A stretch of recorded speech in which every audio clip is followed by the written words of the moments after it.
Hello guys and welcome to How to Socials. In this video I'm going to show you how to delete all your posts on Facebook. So let's start.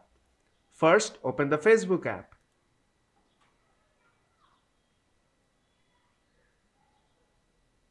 Now tap on three bars on top right corner and go to your profile.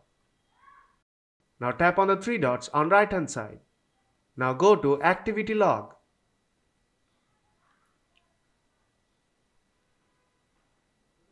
Now tap on Manage Activity at the top of the screen.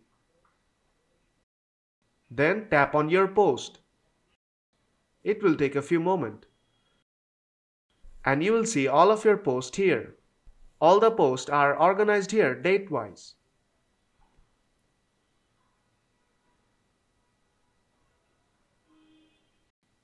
Now tap on Select All. And all of your posts will be selected.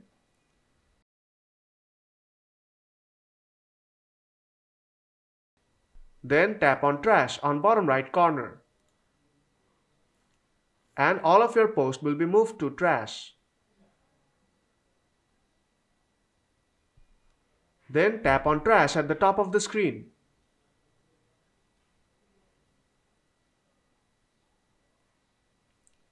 And just like before, you have to delete all of your posts from here. And that's how you can delete all of your posts on Facebook. So if this video helped you out, then don't forget to leave a like. And see you in the next tutorial.